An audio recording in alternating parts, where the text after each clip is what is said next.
Why you can't find peace, no matter what you try. You're not anxious because you lack faith. You're anxious because something inside you hasn't been addressed yet. You pray. You try to calm your thoughts. You ask God for peace. But the moment everything goes quiet, your mind gets louder. The silence feels heavy. Your chest tightens. You feel overwhelmed, even when nothing is visibly wrong. And that's when the question starts forming inside you. Why doesn't peace last? No matter how much I try, how much I pray, how much I believe. Here's what most people never consider. What if the problem isn't your faith, your prayers, or your effort at all? What if the reason anxiety keeps returning goes deeper than fear, deeper than circumstances, and even deeper than emotions? Stay with me, because in this message you're going to understand why peace has been so hard to hold on to, and why God, Jesus, and the Holy Spirit may be working in a very different way than you expect. The quiet crisis. No one talks about. There is a kind of unrest that does not announce itself with panic or collapse. It does not interrupt your routine or stop you from functioning. In fact, it often hides behind productivity, responsibility, and even faith. You wake up, do what needs to be done, meet expectations, answer messages, carry conversations, and keep moving. From the outside, everything seems normal. But inside, there is a constant low-level tension that never fully releases. Not strong enough to alarm you, not quiet enough to leave you alone. This is the quiet crisis no one talks about. Most people never name it because it feels vague. It has no clear cause. You are not falling apart, but you are not at rest either. You tell yourself you are just tired, that life is demanding, that everyone feels this way. And slowly, unrest becomes familiar. It blends into your identity. You stop asking why your chest feels tight when things slow down. You stop questioning why silence makes you uneasy. You accept inner pressure as part of being an adult, part of being strong, part of being faithful in a difficult world. But the soul was never created to live in a constant state of tension. When unrest becomes normal, it does not stop working on you. It reshapes how you relate to yourself. You become harder, more guarded, less present. You learn to live in your head because your heart feels too exposed. You manage your emotions instead of listening to them. And over time, you forget what genuine peace feels like, not because you never had it, but because you stopped expecting it to last. This quiet crisis often convinces you that something is wrong with you. You see others who seem calm, grounded, at ease, and you assume they have something you lack. More discipline, more faith, better emotional control. So you try harder, you fix, you optimize, you pray with effort instead of surrender. And when peace still does not stay, the disappointment settles deeper. You do not talk about it because it feels ungrateful.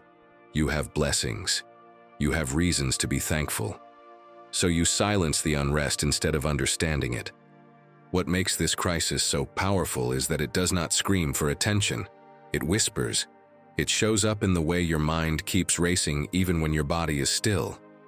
In the way you feel relief when plans cancel because it means less emotional effort. In the way you feel oddly uncomfortable when nothing is demanded of you. These are not random reactions. They are signs of an inner disconnect between what you are living and what your soul knows to be true. Many people confuse this with stress.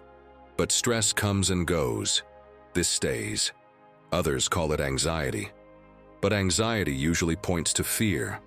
This feels more like unease without a clear object. It is not fear of something happening. It is the sense that something essential is missing or misaligned. And the longer it goes unnamed, the more it shapes your inner world quietly, patiently, persistently. God does not ignore this kind of unrest. He often allows it to remain because it serves a purpose. Not to torment you, but to keep you from settling into a life that looks fine on the outside while slowly drying out on the inside. The quiet crisis is not a sign that you are failing spiritually. It is often a sign that your soul is no longer willing to live on autopilot. Until this unrest is acknowledged, peace will always feel fragile. It will visit briefly and leave quickly. You will taste it in moments, but never inhabit it fully. Not because peace is fragile, but because something deeper is asking to be addressed. And that request will not go away simply because you stay busy, stay strong, or stay distracted. It waits, patiently, faithfully, for you to notice. Brios why comfort has replaced truth. At some point, often without realizing it, many people quietly change what they are actually seeking. At first, they want truth. They want clarity, meaning, alignment, something solid to stand on. But after being hurt, disappointed, or emotionally exhausted, the goal subtly shifts. Truth begins to feel demanding. It asks questions you are not sure you are ready to answer. So instead, you start searching for comfort. Not deep peace, just enough relief to get through the day. Comfort is easier to manage. It does not confront you. It does not challenge your patterns or expose contradictions. Comfort soothes the surface and allows you to keep going without changing much. It tells you that feeling better is the same as being well, and for a while, it works. You find routines, distractions, explanations, even spiritual language that calms you temporarily. But beneath that calm, something remains unsettled. The problem is not comfort itself. The problem is when comfort becomes the highest value, when anything that disturbs your emotional balance is immediately labeled as wrong, unhealthy, or unspiritual. When tension is always avoided instead of examined. Truth rarely announces itself gently. Sometimes it arrives as discomfort, as inner friction, as questions that refuse to stay quiet. When comfort replaces truth, those signals are silenced instead of understood. This is why peace becomes unstable. You are not building it on what is real, but on what feels safe. Comfort says, do not look too closely. Truth says, pay attention. Comfort says, protect yourself. Truth says, be honest. Comfort keeps you functional. Truth makes you free. And freedom always feels threatening before it feels peaceful. Many people assume that if something creates inner resistance, it must be harmful. But resistance is not always a warning. Sometimes it is the soul reacting to growth. The same way muscles resist before they strengthen, the inner life resists before it realigns. When you choose comfort over truth, you interrupt that process. You remain emotionally regulated but spiritually stagnant. God does not operate on the logic of comfort. He operates on the logic of truth that heals. That is why some prayers seem unanswered, not because God is distant, but because the answer would disrupt the very structures you are using to stay comfortable. And God does not reinforce illusions, even when they feel safe. This creates a subtle inner conflict. You want peace, but only the kind that does not ask for anything in return. You want calm without confrontation, reassurance without realignment. But peace rooted in truth requires participation. It asks you to see clearly, to release false narratives, to stop numbing what needs to be felt and understood.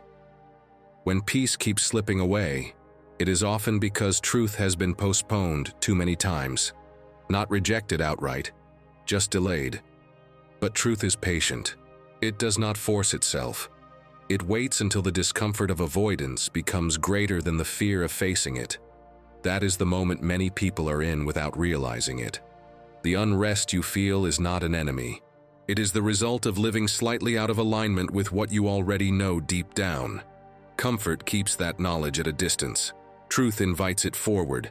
And until truth is allowed to take its place again, peace will continue to feel conditional, temporary, and fragile. The exhaustion of always trying to feel better. There is a deep tiredness that does not come from doing too much, but from constantly trying to manage how you feel. It is the fatigue of monitoring your emotions, correcting your thoughts, adjusting your reactions, and convincing yourself that you are okay. You tell yourself to calm down, to be grateful, to think positively, to trust more. And every time unrest returns, you treat it like a problem to fix instead of a message to understand. This effort becomes exhausting because it never truly ends. The moment you feel a little lighter, you brace yourself for the next wave. You learn to stay alert, even in moments of calm. Your body rests, but your inner life stays on duty. This is not peace, It is emotional maintenance. And over time, it drains you more than the unrest itself. Many people confuse this with spiritual discipline. They believe that faith means constant self-correction. If a difficult thought appears, push it away. If anxiety rises, silence it with effort. If sadness lingers, override it with prayer or productivity. But the soul cannot heal under constant pressure to perform wellness.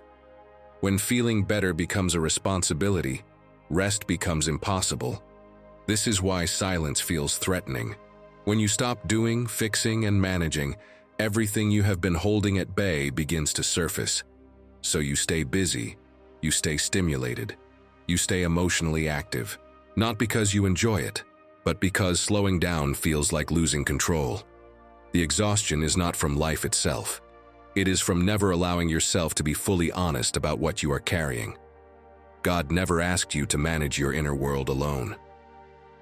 The idea that you must constantly regulate yourself to deserve peace is not faith. It is survival.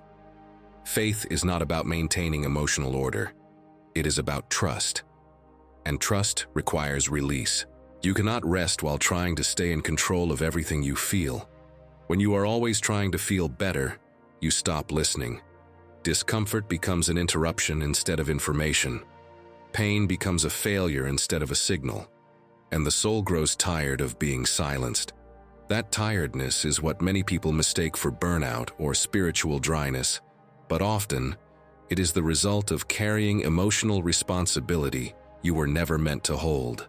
Peace does not arrive when you finally manage yourself perfectly. It arrives when you stop treating your inner life like a problem to solve and start allowing it to be seen. The exhaustion you feel is not proof that you are weak. It is proof that you have been trying to do alone what was never meant to be done alone. When your mind runs faster than your faith, there is a moment many people recognize but rarely admit.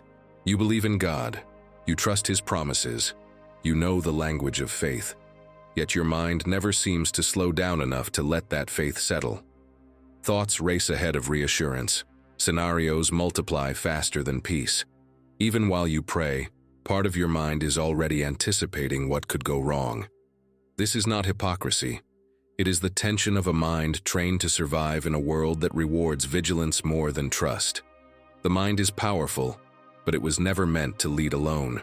When it runs faster than faith, it fills every gap with speculation. It tries to predict outcomes, protect you from disappointment, and stay one step ahead of pain. At first, this feels responsible, but over time, it becomes exhausting. You are never fully present because your thoughts are always somewhere else, preparing, calculating, bracing. Faith does not operate at the speed of fear. It moves at the pace of trust. But trust feels slow to a mind conditioned by urgency. Silence feels dangerous. Waiting feels passive. Surrender feels irresponsible. So the mind stays active even when the heart longs for rest. This creates an inner split. You confess faith with your words, but you live in anticipation with your thoughts. Many people think peace will come once their circumstances are stable enough to justify it. But the mind will always find another variable to question, another detail to analyze, another reason to stay alert. That is why peace never arrives through control. The mind cannot think its way into rest. It can only think its way into more thinking. God speaks quietly, not because He lacks power, but because trust cannot be forced. When the mind dominates the inner space, faith becomes theoretical. You know what you believe, but you do not inhabit it. The promises remain true, but they do not feel real because there is no room for them to land. This is where many people become frustrated with prayer. They pray sincerely, but leave unchanged. Not because God did not respond, but because the mind never stopped talking long enough to listen. Faith requires a posture, not just words. It requires yielding the constant need to figure everything out. When the mind runs faster than faith, peace feels delayed. But the delay is not on God's side. It is in the inner noise that keeps you from resting in what you already know to be true. Slowing the mind is not about silencing thoughts by force. It is about trusting that you do not need to anticipate everything to be safe. The unrest you feel is not a lack of belief. It is a sign that your faith is being asked to move from concept to practice, from knowing to trusting. And that shift always feels uncomfortable before it feels peaceful. The hidden fear of stillness. Stillness is often described as peaceful, but for many people it feels unsettling. The moment external noise fades, something inside begins to stir. Thoughts surface that were carefully avoided. Emotions rise without warning. Memories, doubts, and questions appear without invitation. So you move again. You reach for sound, for activity, for something to occupy your attention. Not because you are weak, but because stillness feels like exposure. This fear of stillness is rarely conscious. You may tell yourself you are just busy, just productive, just energized by movement. But beneath that explanation is a deeper truth. Stillness removes distraction, and distraction has become a form of protection. When you stop, you are left alone with yourself. And for many, that feels unsafe. The soul speaks most clearly in quiet. That is precisely why quiet is avoided. Stillness does not create unrest. It reveals it. It does not add weight. It exposes what has already been carried. When life is loud, you can outrun those signals. When it slows down, they catch up. And instead of listening, many people interpret that discomfort as proof that something is wrong with stillness itself. God often invites people into quiet, not to overwhelm them, but to meet them honestly. Scripture is filled with moments where God speaks in silence, in pauses, in waiting. Yet modern life trains the mind to associate silence with danger or inefficiency. We learn to fill every gap, every pause, every moment alone. And over time, stillness begins to feel foreign, even threatening. This is why peace feels elusive. Peace requires space. It needs room to breathe, to settle, to deepen. But if stillness is avoided, peace has nowhere to land. You may experience brief calm and motion, but it disappears the moment movement stops. That is not because peace is weak. It is because it was never allowed to take root. The fear of stillness is often the fear of facing unresolved truths. Not dramatic failures, but quiet misalignments. Expectations you never questioned. Grief you never processed. Roles you accepted without discernment. Stillness brings these to the surface, not to punish you, but to free you from carrying them unconsciously. Many people believe peace will come once they feel ready for it. But readiness is not a feeling. It is a willingness to sit without immediately fixing, filling, or fleeing. Stillness does not demand answers. It invites presence, and presence is where healing begins. God does not rush this process. He does not force silence on you. He waits until the noise no longer works, until distraction no longer soothes, until movement no longer hides what needs to be seen. That is often the moment people begin to seek peace seriously, not as a sensation, but as a way of being. The discomfort you feel in stillness is not a sign that you should avoid it. It is a sign that something meaningful is waiting there. Peace does not arrive by escaping quiet. It arrives by learning to remain there long enough to listen. Why peace feels like losing control. For many people, peace sounds beautiful in theory, but frightening in practice. Not because they do not want it, but because true peace requires something they have learned not to give easily. Control. Over time, control becomes a form of safety. You manage outcomes, anticipate reactions, and prepare for disappointment so it does not catch you off guard. This feels responsible. It feels mature. It feels like wisdom, but it comes at a cost. Control keeps the mind busy and the heart guarded. It convinces you that if you stay alert, nothing will overwhelm you. But peace does not coexist with constant management.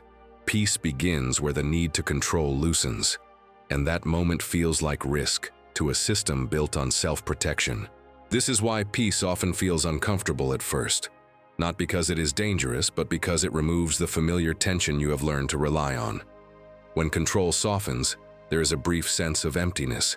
The mind wonders what will hold everything together now. The answer is not effort, it is trust. But trust feels passive to a mind trained by survival. Many people unknowingly confuse control with responsibility. They believe letting go means neglecting their duties or abandoning wisdom. But control is not the same as stewardship. Stewardship involves care. Control involves fear. One is grounded, the other is restless. When fear drives responsibility, peace is always postponed. God never asked you to carry the weight of outcomes. He asked you to walk in obedience, not to manage results. Yet control quietly slips into faith when trust has been wounded before. You still believe, but you hedge. You still pray, but you plan for disappointment. You still hope, but only within safe limits. This inner contradiction creates constant tension. Letting go of control does not mean chaos follows. It means alignment returns. Peace does not remove responsibility. It removes the burden of self-reliance. And that shift is deeply unsettling to a soul that has learned to depend on its own vigilance. The reason peace feels like losing control is because it asks you to stop being your own protector. It invites you to rest in a strength that is not yours. And that invitation exposes how much of your inner life has been built around holding things together alone. Until this fear is acknowledged, peace will always feel slightly threatening. You will want it but resist it. Long for it but not fully allow it. Not because you are stubborn, but because control has become familiar. Peace is unfamiliar, and unfamiliar freedom always feels risky before it feels safe. The weight you were never meant to carry. Some burdens feel so familiar that you stop questioning them. You assume they belong to you because you have carried them for so long. Responsibility, expectation, emotional availability, unspoken roles. Over time, these weights settle into your identity. You do not remember choosing them. You only remember being the one who handles things, who stays strong, who holds everything together. And slowly, the load becomes invisible, even to you. This weight often begins with good intentions. You stepped up when someone else could not. You learned to be dependable because it was necessary. You became attentive, careful, self-controlled because the environment demanded it. But what began as adaptation quietly turned into assignment. You kept carrying what was never formally entrusted to you, and no one ever told you that you could put it down. The soul was not designed to absorb everyone else's expectations. It was not created to be the emotional anchor for every situation. When you carry weight that is not yours, peace cannot stay. Not because you are doing something wrong, but because you are doing too much internally. The heart grows heavy even when the mind insists everything is under control. Many people assume this heaviness is part of maturity or faithfulness. They believe being strong means being unaffected. Being spiritual means being endlessly available. Being loving means never saying no internally, even when the soul is exhausted. But strength without boundaries becomes strain. Love without discernment becomes depletion. And faith without surrender becomes burden. God never asked you to carry what belongs to Him. Yet many people do, quietly. They take responsibility for outcomes, emotions, and dynamics they were never meant to manage. They pray, but still hold the weight. They believe, but still brace. This inner contradiction creates constant unrest. Peace requires right alignment of weight. When you carry what is yours to carry, there is effort, but also rest. When you carry what was never assigned to you, there is only tension. The body may adapt, but the soul protests. That protest shows up as restlessness, fatigue, and an underlying sense of pressure that never fully leaves. The invitation of faith is not to become heavier, it is to become lighter, not by escaping responsibility, but by releasing false ones. Many people do not lack peace because they are irresponsible. They lack peace because they are over-responsible in ways God never intended. Until this weight is identified, peace will always feel interrupted. You will experience moments of calm, but they will collapse under the pressure of what you continue to carry unnecessarily. And the soul will keep signaling, quietly, patiently, that something needs to be laid down. How unhealed identity disrupts rest. There is a kind of unrest that has nothing to do with circumstances and everything to do with how you see yourself. When identity is unhealed, peace has nowhere to settle. You may have stability, support, and even faith, yet still feel internally unsettled because something foundational remains unclear. Not who you are to others, but who you believe you are when no one is watching. Unhealed identity often forms quietly. It develops through experiences where love felt conditional, where approval had to be earned, or where safety depended on performance. Over time, you begin to define yourself by what you do, how well you cope, how useful you are, or how strong you appear. This identity works. It helps you survive, but it never allows you to rest. When identity is built on roles instead of truth, the soul stays alert. You are always maintaining something, an image, a standard, a level of control. Rest feels dangerous because it threatens the structure you depend on to feel secure. If you stop performing, who are you then? If you stop being needed, do you still matter? These questions are rarely spoken, but they shape everything. Many people try to find peace by changing habits, thoughts, or environments, but peace is not behavioral at its core.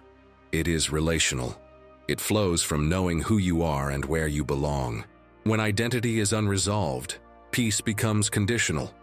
You feel calm only when you are doing well, being affirmed, or meeting expectations.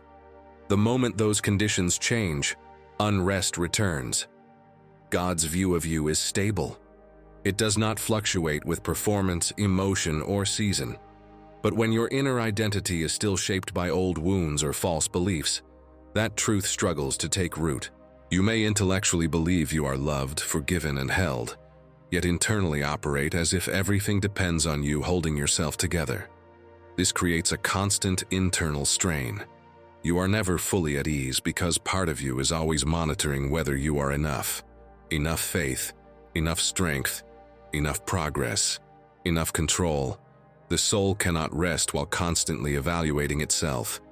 That evaluation keeps peace at arm's length. Unhealed identity also distorts how you interpret silence.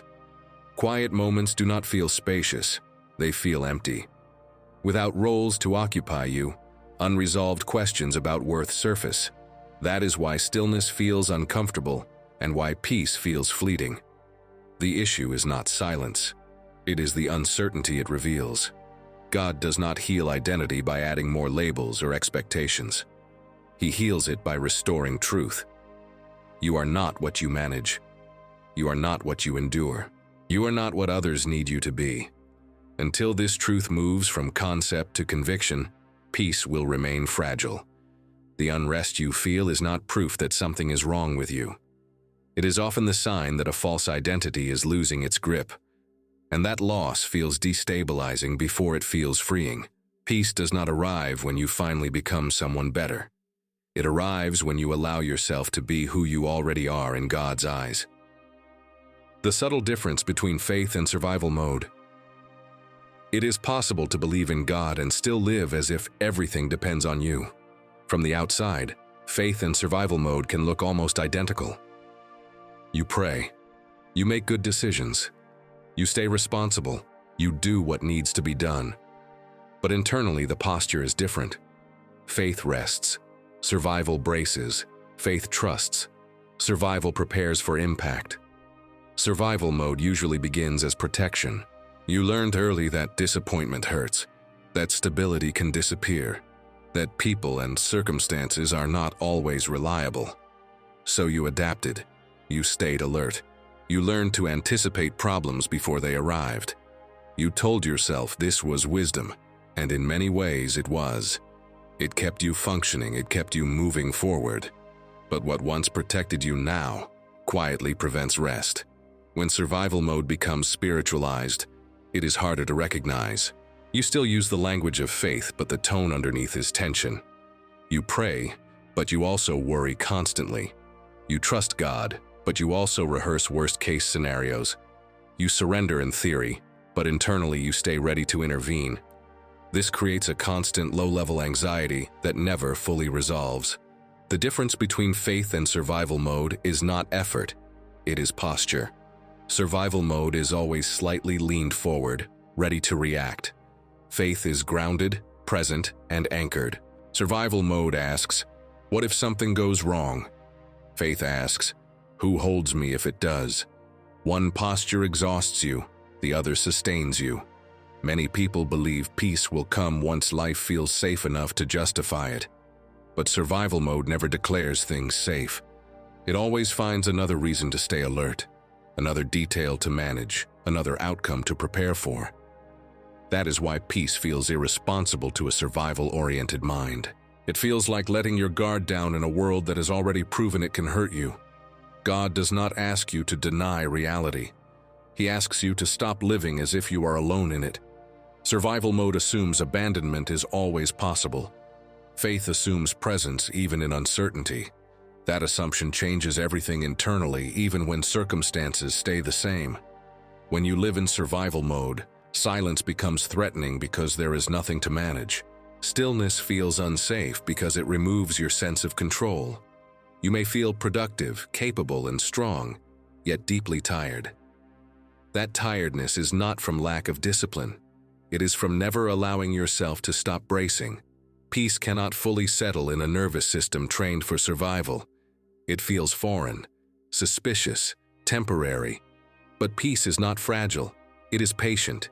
It waits for you to recognize that the strategies that once kept you safe are no longer required in the same way. Moving from survival to faith does not happen through willpower. It happens through awareness, through noticing when you are bracing instead of trusting, when you are preparing instead of resting, when you are managing instead of receiving. That awareness is not condemnation. It is the beginning of realignment. The unrest you feel may not be a lack of faith. It may be the tension between faith you profess and survival habits you still live by. And that tension will remain until you allow yourself to believe, not just that God exists, but that He is present with you now, not waiting for you to prove you deserve peace. What peace asks before it arrives. Peace does not arrive as a reward for effort. It does not come because you finally did everything right, believed strongly enough, or held yourself together long enough. Peace arrives when something inside you is willing to loosen. And that willingness is often the hardest part, because it asks for an inner response before any feeling changes. Most people wait for peace to show up first. They assume that once they feel calm, then they will trust, surrender, or rest. But peace works in the opposite direction. It asks for consent before it settles. Consent to stop forcing clarity. Consent to stop demanding guarantees. Consent to remain present even when answers are incomplete.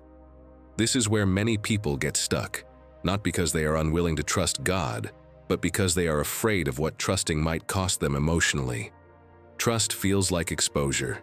It feels like opening your hands without knowing what will happen next. The mind wants assurance before release, but peace asks for release before assurance. God does not force this exchange, He waits. Peace is not imposed. It is offered, and what it asks is not dramatic. It does not demand perfection or bold spiritual acts. It asks for honesty, for you to admit where you are tired of holding everything together, for you to acknowledge where control has become a substitute for trust, for you to stop negotiating with rest and allow it to be what it is. This is why peace often feels delayed, not because God is withholding it, but because something inside is still bracing, still protecting, still managing. Peace cannot settle in a guarded space. It needs openness. Not vulnerability to harm, but vulnerability to truth. When peace asks, it asks quietly. It does not pressure. It does not rush. It invites. And that invitation is often felt as a gentle discomfort, a sense that something needs to shift internally. Many people misinterpret this as failure or weakness, but it is actually the moment before rest. Peace does not remove uncertainty. It changes your relationship to it. It does not promise that everything will make sense. It promises that you will not be alone, while it does not. That promise becomes real only when you allow yourself to stop insisting on control as a condition for safety. The reason peace has not arrived yet may be simple and difficult at the same time. It may be waiting for you to stop asking it to prove itself before you open your hands. Because peace is not something you take, it is something you receive. The moment you stop searching and start returning. There comes a moment, often quietly, when the soul grows tired of searching. Not tired in a dramatic way, but in a deep, settled exhaustion that no new idea, habit, or effort can fix. You realize that everything you have been chasing peace through has required constant movement, more understanding, more control, more improvement, and yet the unrest remains. That is usually the moment when something shifts, not outwardly, but inwardly. Peace is rarely found through pursuit. The more you search for it as something external, the more distant it feels. Searching assumes that peace is somewhere ahead of you, waiting to be reached once you do enough, know enough, or become enough. But peace in its truest form is not ahead. It is beneath the noise, beneath the striving, beneath the layers you have added in order to cope. Returning is different from searching. Searching looks forward. Returning turns inward. It is the movement of coming back to what was already there before fear taught you to brace, before disappointment taught you to protect, before survival taught you to stay alert. Returning is not regression. It is remembrance. It is the soul recognizing what it has always needed but learned to ignore. This is why peace often appears when people stop chasing solutions and start listening. Not listening for instructions, but listening for alignment. You notice when your body softens instead of tightens, when your breathing deepens without effort, when you feel present instead of prepared. These moments are subtle, but they are honest. They are not produced, they are allowed. Many people resist this shift because it feels passive. Searching gives the illusion of progress. Returning feels like standing still. But stillness is not stagnation when it is grounded. It is recalibration. It is the inner world coming back into harmony with what is real, rather than what is demanded. God does not hide peace to test you. He allows you to exhaust yourself searching so that you are finally willing to return, not to a past version of yourself, but to a truer one. One that does not need to perform calmness or manage safety constantly. One that can rest without justification. This return often feels unfamiliar. You may not recognize yourself without tension. Without the constant need to improve or anticipate, there can be a brief sense of disorientation, as if you are missing something. That something is the old alertness you once relied on. Its absence can feel strange before it feels freeing. Returning does not mean withdrawing from life. It means re-entering it without armor, without constantly scanning for threat, without measuring your worth by outcomes. It means allowing yourself to exist without explanation, to be present without strategy. Peace is not the result of understanding everything. It is the result of coming back into alignment with what you already know deep down, but stopped trusting. When you stop searching and start returning, peace does not suddenly appear. It reveals that it was never gone. Peace was never missing. You were just being called deeper. What if the unrest that has followed you was never a flaw to eliminate, but a signal to interpret? What if peace was not absent, delayed, or denied, but simply waiting beyond the surface level where you learn to live? Many people spend years believing something is wrong with them because they cannot maintain calm.